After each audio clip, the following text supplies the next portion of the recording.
First, I'd like to say good morning,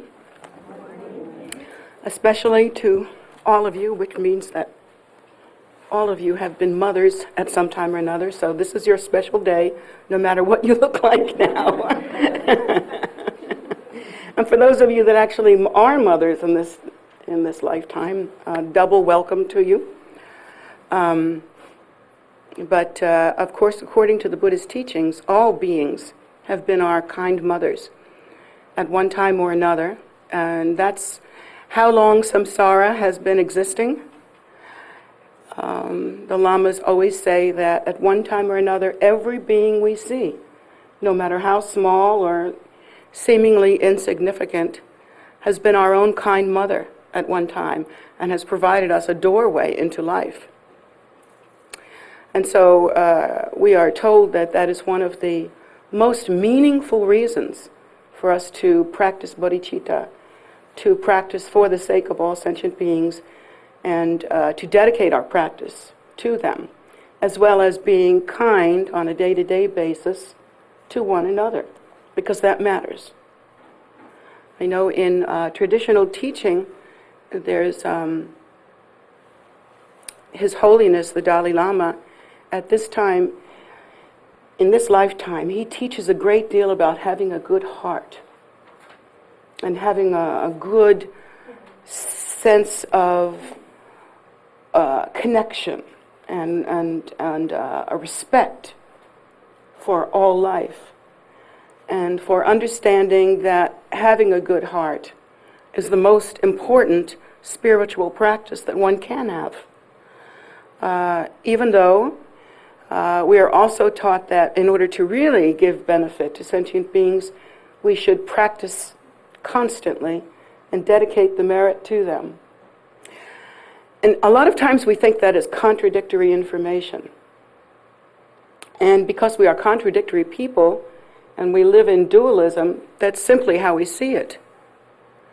We see it in this way, that the lamas, the high lamas tell us that we should simply sit, meditate, practice, don't ever get up, finish the whole thing, and then that's it. And that's exactly what you should do, except it's a little difficult in these times. And it's very difficult to, there are so many great stories about young practitioners, young ones, like Mandarava at 16. Who practices at 16? That never happens. But there are many stories of young people who simply went into a cave and began to practice, or went into some sort of retreat and began to practice way, way back when. Nowadays, you couldn't even do that because the truant officer would be after you. You have to go to school. And then for older people, a lot of times it was customary to raise one's children, to do the family life, to live the life of a lay person. And then at a certain age, when your children were old enough to not only provide for themselves, but maybe help out a little bit for you, then a lot of older people would simply go into retreat and prepare for the next life. They would have that kind of faith, that that's how you handled life. When you could practice, you practiced. And that's what it was really all about. But of course, nowadays we have this difficulty, and it's called our modern life. And again, it all depends how you look at it. Because in one way, we're not in a hell realm, so there is the opportunity to practice. I mean, here's the book, here's the place, there's your head. What's the problem? So we can practice. But in another way, we have to go to work, and we think, I've got to rest, and we have all our little things that we have to do, and they're all very important. Many of them, the things that we have to do, are about surviving, just making ends meet, and so forth. And so we're thinking at this time, the best thing to do is to get the highest possible teaching and just practice that. Except that it doesn't really work that way. Because in those same times when 16-year-olds would go into a cave, or elder folk, when they completed their ordinary responsibilities, would do the same, go take teachings and then go and meditate and prepare for the next life. Even though life was like that then, in this life we don't have that kind of idea. We think, well, if I can just take one practice, it's almost like the 30-minute sitcom has infected us. You know, the 30-minute show that resolves everything. Like even American Idol, you have somebody every week that you can either laugh at or clap for. So we think, oh, it must be like that, you know, that life is just, you know, you grab what you can when you can. But I think we had a better understanding of Dharma in the past. And that was, we understood that Dharma is like a great ship crossing an ocean that is sometimes calm, because oceans can be calm, is sometimes raging, because oceans can be raging, and is sometimes, well, mostly, kind of in the middle. And that's the condition of our lives. Sometimes life is sweet, sometimes life is a nightmare, and mostly it's in the middle. And so our understanding has to be that we are crossing an ocean that is unpredictable, and that is cyclic existence, phenomena. In crossing this ocean, even if you have the best ocean liner, and for my money, the Paiute lineage would be considered the best ocean liner. But you could say that any form of properly conducted and properly transmitted, properly practiced Dharma is the ocean liner. No matter how big that ocean liner is, it can go down. Think Titanic. We know how possible it is for unforeseen circumstances to simply drive us crazy, you know, or drive us into a life situation that's disturbing or troubling or makes life difficult for us. Many of us have had that. As you get older, you can't miss it. I know Annie's had her hand, and God, you've been through everything. So we know how that goes. The one thing that you rely on completely and totally when you are crossing the ocean of samsara is the captain. The captain is the Lama. And the reason why you rely on the captain, because the captain has certain skills and experience that can only be gotten by having crossed that ocean many, many times. So many times. So that there's experience, there's skill, there's method. And of course the method is the Dharma practice that we do. So we should think of it that way. We should think that Dharma is the most precious thing, because believe me, if you were in the middle of a hurricane and your boat were going down, you'd realize how precious that was.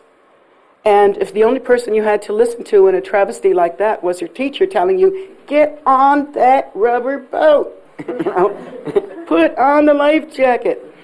You know, if that's the person, you'd be listening like this, so focused, you know, like a horse with blinders on, so focused.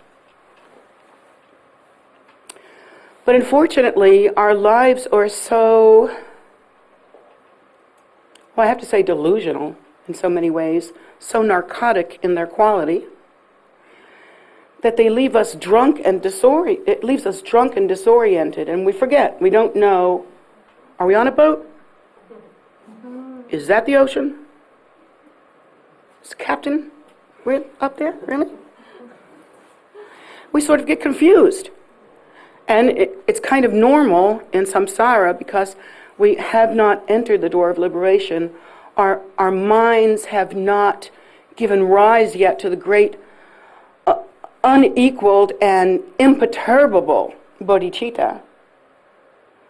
And we look at samsara as being out there other than in an illusory state. We see a separation between self and other. And so seeing all of that, it's like we're on a ship, yeah, but we're like drunk in a cartoon show at the same time. You know? Not really having strong orientation. So, in one way we're doing really well. We are crossing the ocean of samsara on a great ship, the great ship, best ship. And we are under the tutelage of a good captain who has crossed the ocean many, many times. And so we can relax in that. And, well, to stretch the analogy just a little bit, that great captain has maybe taught us how to swim, taught us how to practice. So we're thinking, dude, we're set. Back to the, what is that ship that went down? Titanic, yeah. Well, back to the Titanic. Dude, that ship was set too. Except that it wasn't. And that's how samsara goes. So it seems that in our disorientation, we tend to fixate on something, like we say, I'll do this one practice. I'll do Togyo. Or I'll do Kala Chakra. Or I'll do something that makes me feel really good.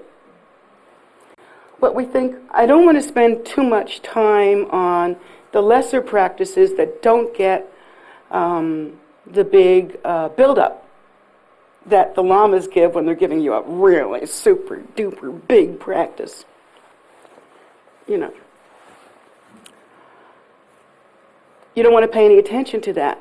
But what I would like to tell you is that it's so important to build a firm and perfect, thoughtful foundation. Most importantly, it's needed to practice, to accumulate mantra, to actually accomplish a deity. That means how many hundreds of thousands of repetitions of that practice, or to accomplish the three roots. And in accomplishing the three roots, it's like hundreds of thousands of each mantra, and then at the same time you also have to, whether it's clear to you or not, you are generating the deity. And therefore you are giving rise to the qualities of the deity. A few moments spent in clear generation of the deity, with view and Vajra confidence, Vajra pride, you know. A few minutes spent in that kind of practice outweighs years and years and years, I don't even know how to say how much time, of the blah, blah, blah, blah, blah that you have in your head right now. You know? The constant mental vomiting we do. Monkey in the cage, you know, all that business. It all counts, you know, it all counts. If while your mind is in a very loose, untrained state, it's filled with judgment and slothfulness, laziness, and lack of kindness, and lack of regard for others, or lack of regard for life. Well, that affects you. Did you know that? It forms you. It makes you.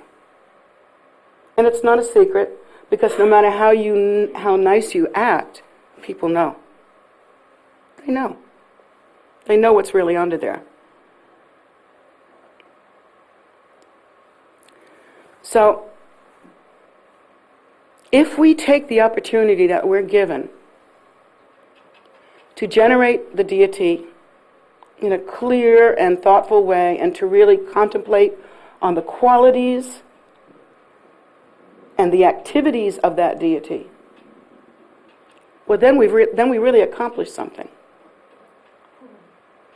For one thing, we can begin to accomplish the qualities that that deity represents. Like, say, if you're doing some practice concerning white Tara, well, who wouldn't want to accomplish white Tara's qualities? I mean, she's the ultimate long life goddess. She is the mother of all the Buddhas, considered the mother of all the Buddhas. And so her qualities must be peerless. Or if one wishes to practice Guru Rinpoche, I mean, who wouldn't want to accomplish Guru Rinpoche? Who wouldn't want to bring that to the world? And to give rise to the qualities that Guru Rinpoche has. The Vajra pride, the certainty, the purity, the kindness, the dignity and the regard, and the certainty that he was going to live not only this, but every life, every single appearance would be for the sake of sentient beings. Well, who wouldn't want to accomplish that? But in order to do so, we have to take note of how it's done. It is absolutely important to accomplish the highest practices of Dzogchen. It's exactly what the teachers have told you. It's peerless, supreme, matchless. But all this mantra, all this practicing the view, all this generating the deity, this is all part of the great Dzogchen lineage. It's not separate. You could read it in your Nundro book. The long Dzogchen lineage prayer is there. That's how we climb the ladder. And so the people who are really successful in their deepest practice are the ones who do as much preparation, meditation, contemplation, and really and truly honestly studying the Dharma. Really truly taking the time out of ordinariness to generate themselves as the deity. This is the way to accomplish what you must accomplish in order to get across this ocean.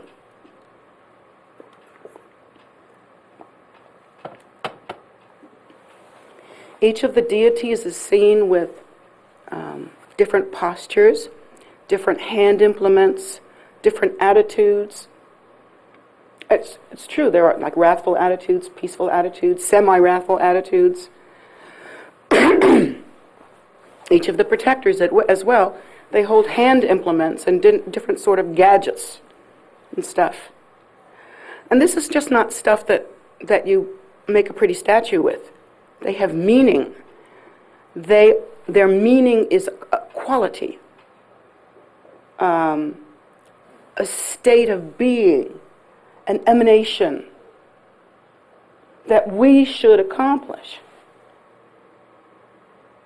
For instance, if we don't generate ourselves strongly as the deity with Vajra confidence, knowing that we are not only at home with the deity that we're practicing, but we are also non-dual with the deity that we're practicing. We accumulate so much mantra that we are non-dual. In that way, when you appear in your life, when you have things occur to you that you habitually act in a certain way about or towards, you can begin to make the changes that you need to change. For instance, if you're practicing a form of Tara, one form of Tara is where she makes the 3 precious jewels, mudra, but at the same time, she's like this. Peace. Be still. I am here. Now, what if you could do that? What if you could calm the boiling waters of samsara and say, peace, be still, I am here. Sounds like something out of an old movie, doesn't it? Starring Ben-Hur. No, wait. Something like that. But this is what we're in the game for. We wish to attain liberation. We wish to attain Buddhahood. We don't want to just hang out with, wearing red sheets. What is that? We have great clothes here in America.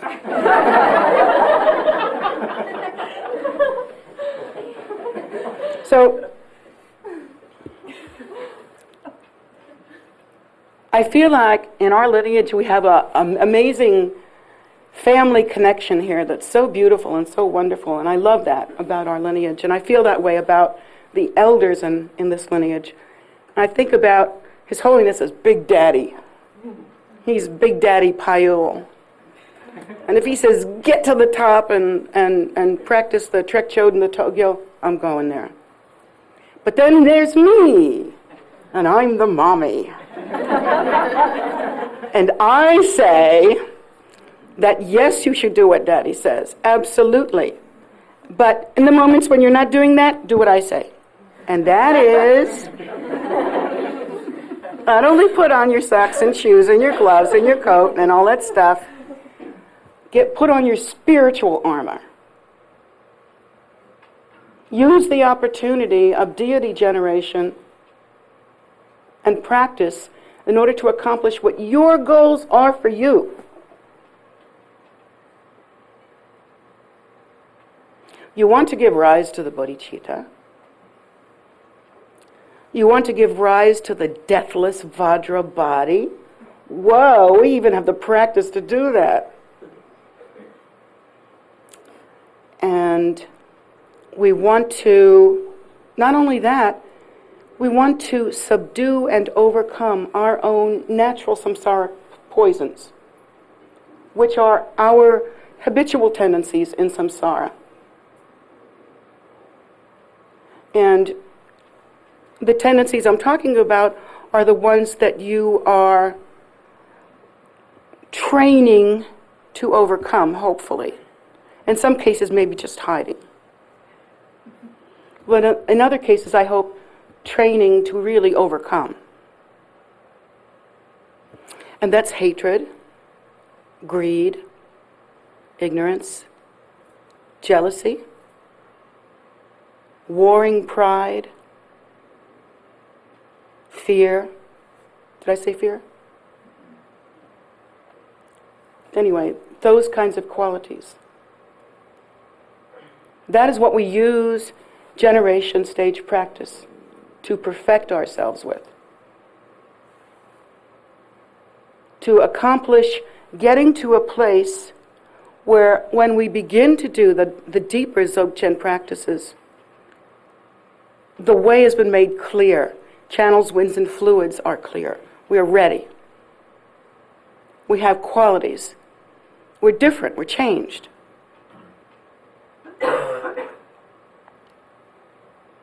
We're ready to jump into the deep end because we know how to swim.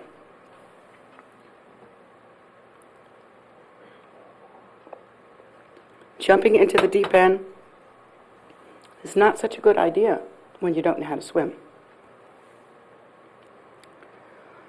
And I've seen it for myself.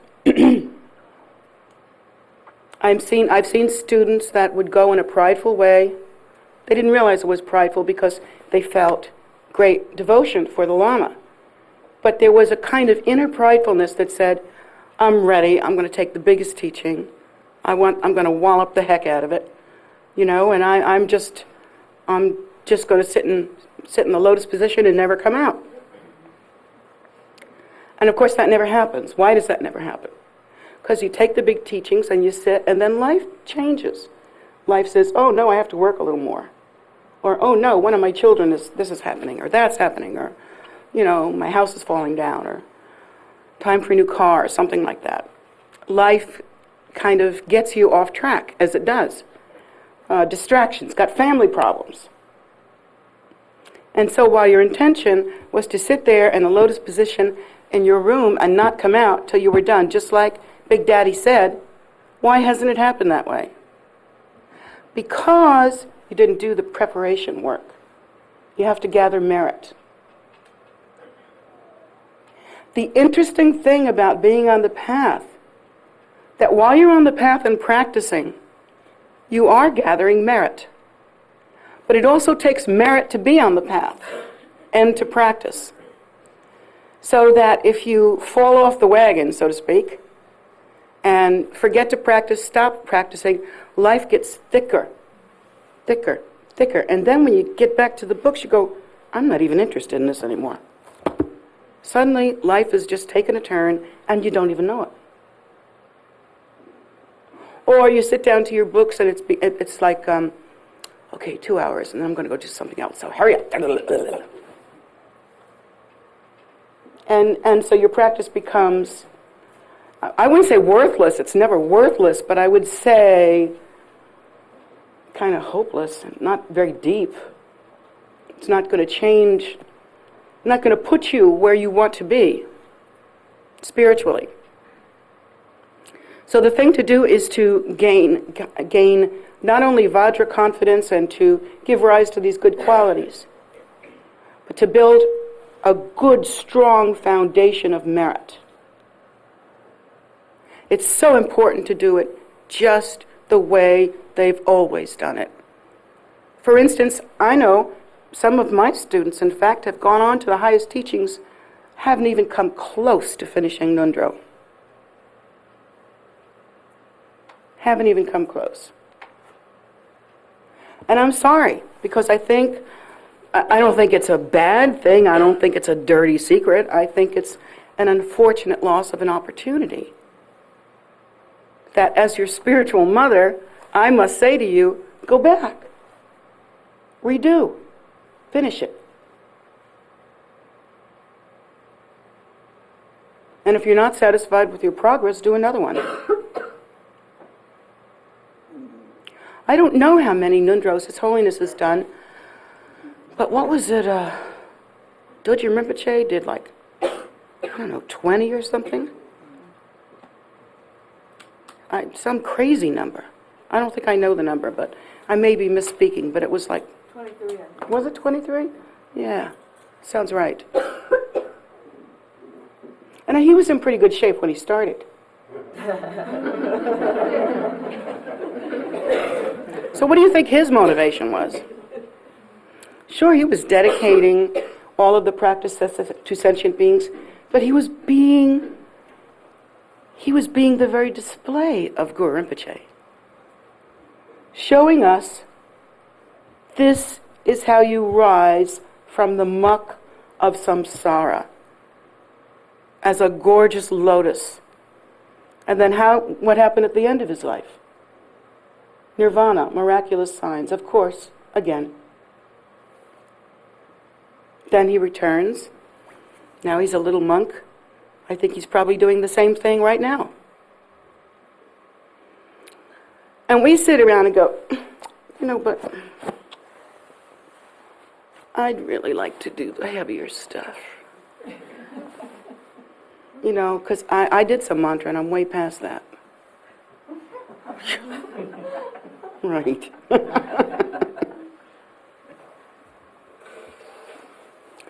So I don't think that should happen to you. I don't think you should get that prideful and that stupid and that dishonest with yourself. And so as your mom, on Mom's Day, I want to tell you that you should put in the time. It is a worthy, and I do. I do. I practice every day. My stomach's grumbling. It's practicing too for some lunch. But I practice every day, and I do so because if I don't, I am different. And I see it. I see it. Focus changes. Something starts subtly. It starts in a subtle way. You're at a point where, okay, you're turning this way a little bit, you're not practicing, but you can get back there. You could still get back there. The book's right there. You're right here. What generally happens is, that analogy I've used before of oil on water and how you can just blow it with your breath, and it's like the very winds of karma blowing us around, blowing our mind streams in different directions. It's kind of like what happens when you don't practice. You don't realize it, but gently, gently, that particular stream starts to go in another direction, and you don't realize it. You don't realize it at all until you try to get back. And something pops up to keep you from your path.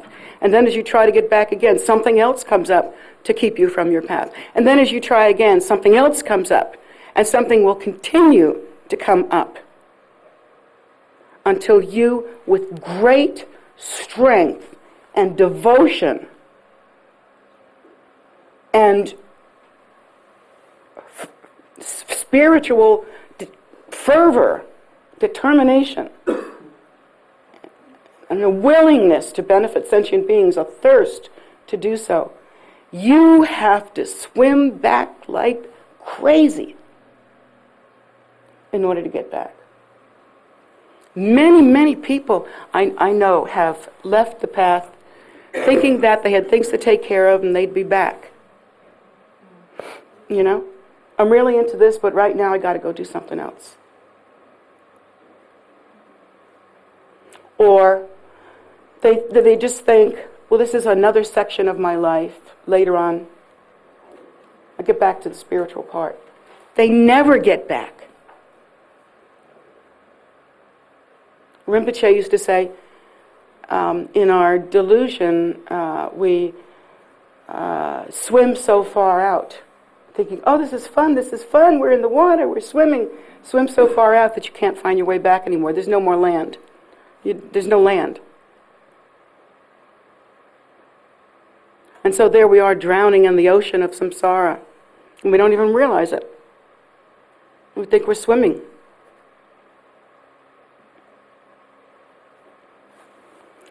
The opportunity to practice and the merit to do so are the two most perfect, peerless treasures that you have. And although it's okay to lose an arm or a leg, you'll be all right. Don't lose that. Don't lose the merit and determination to practice.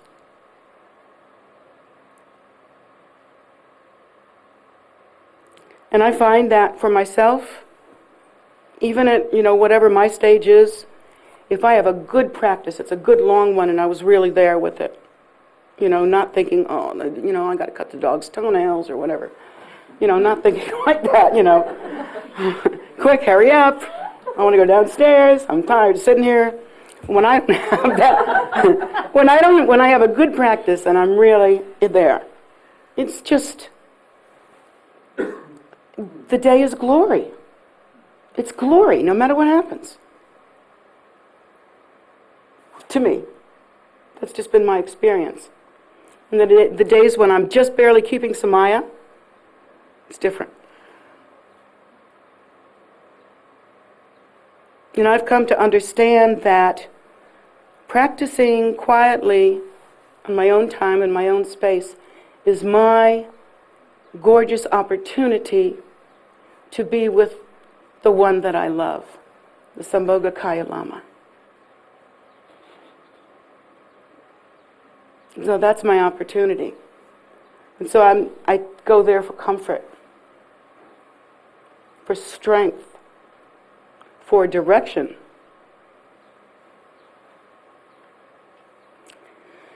And I pray a lot. I pray the way the books teach me, but I also pray from my heart. And I do ask for help. I get it. I ask for inspiration. I get it. I ask for strength to keep going. I get it. But I feel that constant building of a storehouse of merit is what makes this a precious human rebirth.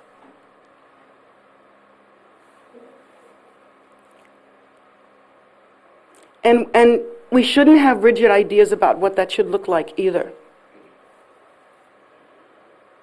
It's very, very wonderful, for instance, to practice a mantra, even contemplate, or practice giving rise to the bodhicitta, or practicing view when you're out and about doing things. Beautiful. Whatever you're doing, it makes it so much better. And even if you go to see something very beautiful, you see like the Blue Ridge Mountains or, something, oh, this is so beautiful. I'm so glad to be here at this perfect time. Most of us think in our ordinary habits, that's my beautiful time. I'm having this beautiful time. But instead, what if you were to offer what you see as a great mandala to the Buddhas and the Bodhisattvas, and most especially to the Sambhogakaya Lama? What if you were to do that? 2 ways to enjoy that beautiful scene and to gather some merit at the same time. And so I think the trick here is, yes, accomplish the most profound practices. You betcha. Get on that the minute you can. But lay a good foundation and live a good life. These things are equally as important, and in fact, you can hardly have one without the other. You have to be steadfast in your practice and honest. And your regard for the Dharma and for the captain of the ship has to be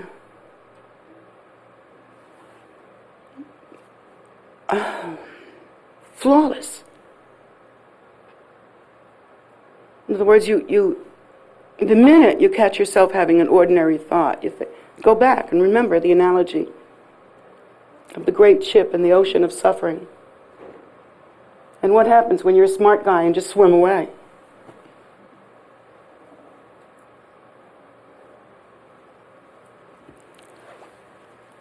Try to remember that above all, as Buddhists we learn cause and result. This is not a magical path. Although it seems magical in its benefit, it seems magical in what you see. It's beautiful. Look at these great tankas. It's just beautiful. But we're not thinking magical thinking. We're not saying, if I do this and this, then this will come from out there. We don't think like that. We think cause and result. If we practice in a certain way, then we gain the result of that practice. If we give rise to bodhicitta, then we experience love. If we wait for love to come to us from the outside, we will never experience the bodhicitta. We will experience waiting.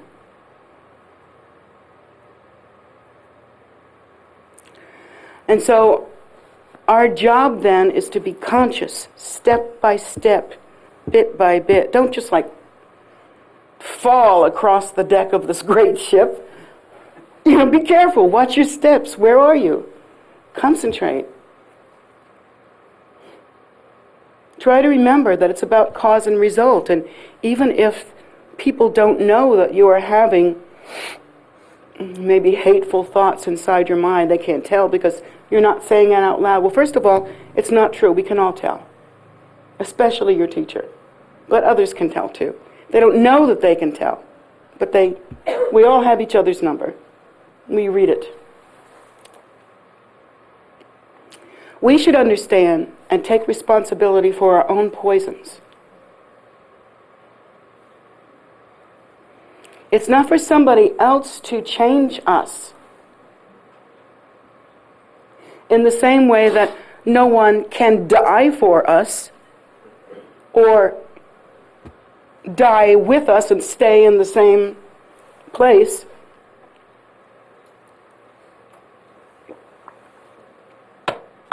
That is our responsibility. When we die, we will die with the habits that we have created, with the merit that we have stored, with the wisdom that we have gained, and if we have bothered to give rise to the bodhicitta in the space of bodhicitta. That's how we will die, and that's how we will be reborn. But if we haven't done any of these things, and we're simply waiting for life to work out, or waiting for someone to give us more love, or more money, or more satisfaction in some way, that's it. What did you learn during your whole life except waiting? So you live and die in that kind of condition. We understand as Buddhists that the causes that we create will bring result. That's good news if you're practicing Dharma, and bad news if you're not practicing Dharma. But mostly the main thought is that Buddha is in the palm of your hand. Just like it says in our lineage prayers. In the same way that you can't figure out where your self is it in your hand? Maybe it's in your eyes, up your nose, in your ear. Where is yourself? Well, we don't know where that is, but we do know that the Buddha nature is all-pervasive. And that you have been given this opportunity to gather merit, break through, and accomplish. And I'm asking you not to waste it on stupid stuff. Prideful ideas that you can only practice at a certain level, and thinking, oh, I'll sit on my little cushion, but, the temple could rot around me. I'm not going to clean it, and people could starve and die right next to me. Animals could be beaten right next to me or be put to death right next to me. It's not a damn thing I'm going to do about it. That's not Buddhism. Buddhism talks about extraordinary effort and ordinary human kindness as well.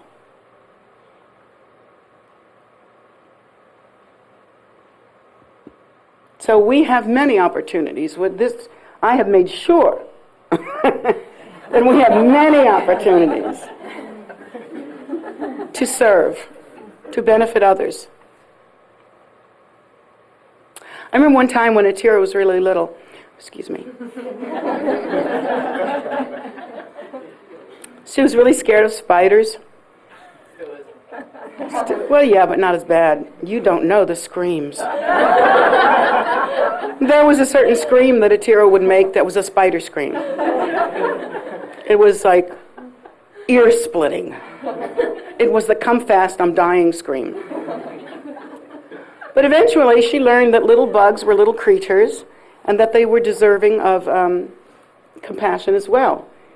And then she even tried to work with some of her fear about spiders by understanding that they are totems.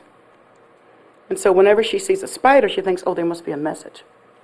So that's pretty cool. But most of all, what she learned to do was to respect little buggies and thingies like that as beings who have within them the Buddha nature as well. So while other kids would squish bugs and stuff like that, she would pick them up oh so carefully and carry them outside and blow Om Mani Padme Hung on them and then go whoa all the way in.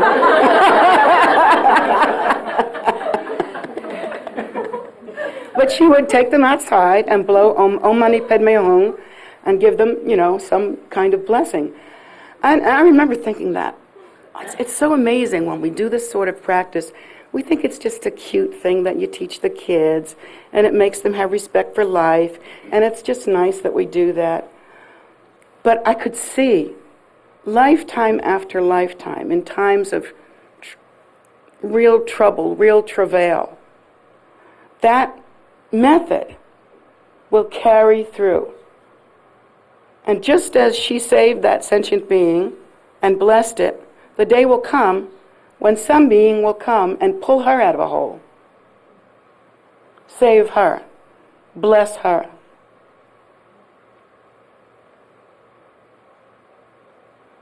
And I know for myself, I always try to make sure the creatures around me are fed and watered and cared for, to the distraction of many of the people that help me. And, I really try to, be aware of my environment. I mean, like if a plant is dry in my house, it screams at me. I'm like, I can't even sit down until I water this plant. I mean, this to the dismay of my handlers, believe me.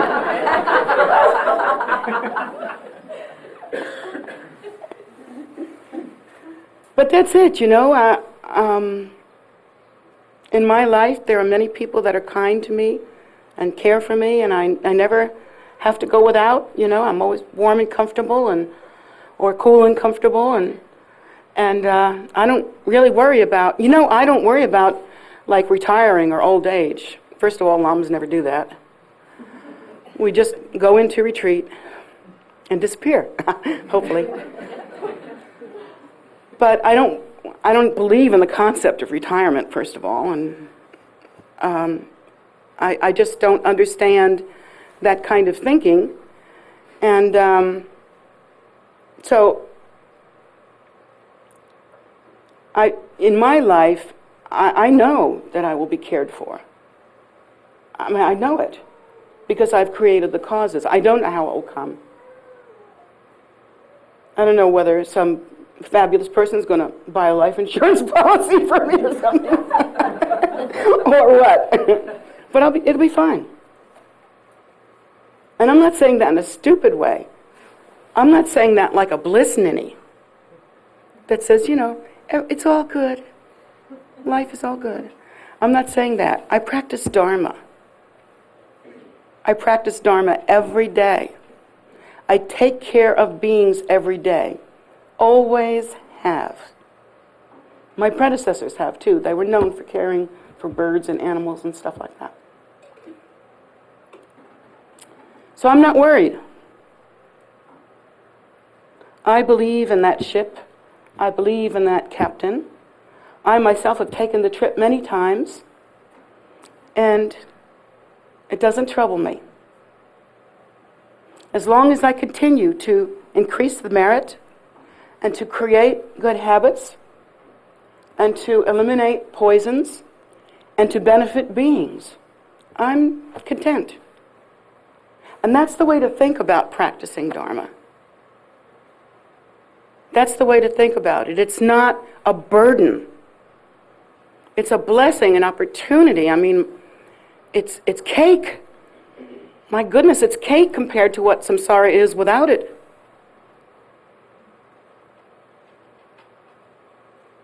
The great thing about it is that if you practice Dharma and create merit, you can make a better tomorrow. You don't know when it will ripen, but you just keep going. Doesn't matter. And you don't stop. And your effort should be, yes, heroic, but more consistent. Every day. That is the jewel, the nugget, the center of your day. And if you're sitting here listening to this and you don't practice Dharma, then you're swimming backwards, making a mistake. But it's so simple because you really don't have to sit down and do, the most difficult practice every single minute. You can be practicing right this minute, right now, staring at me, in your mind, You can be practicing devotion, guru yoga, giving rise to the bodhicitta, eliminating judgment, eliminating fear, giving rise to compassion for all beings. And so that's the way. It's a method. There is cause and result. You don't wait for your ship to come in or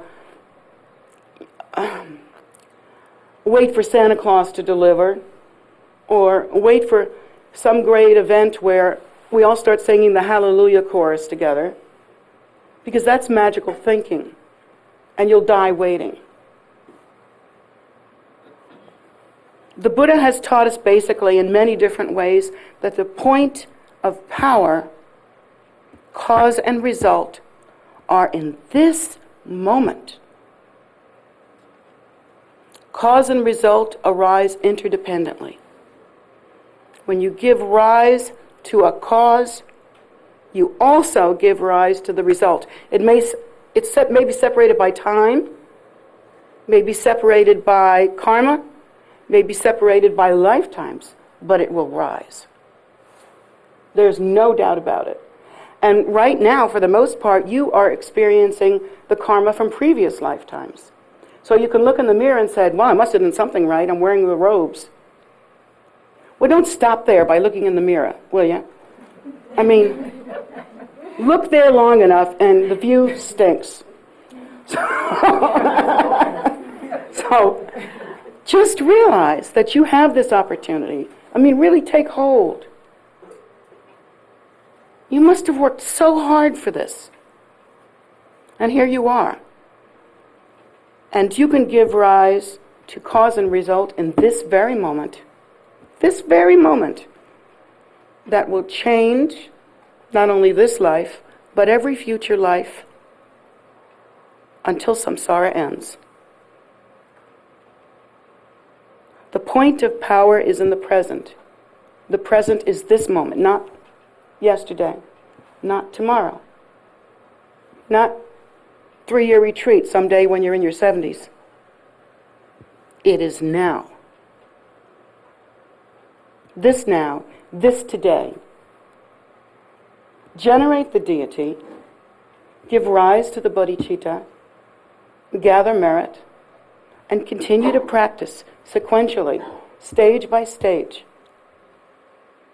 until you achieve what you can achieve, which is recognition of the primordial state and true liberation,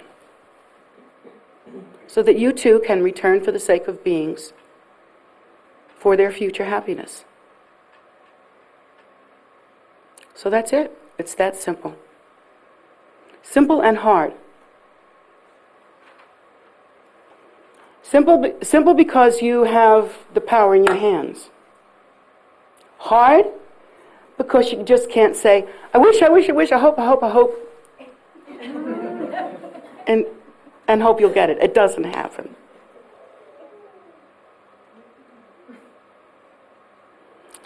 So I hope you get it. Just like I see some people getting it. I see some people going, whoa, I've been really off track, and now I'm really getting back on track. Like this. I'm so worried about being off track again. And that's good. Even realizing you're off track is good. Realizing that you've come all this far and you know nothing is good. But on top of that, you should also recognize that this moment is the moment of power, of change, of recognition, of liberation, whatever you make it. No.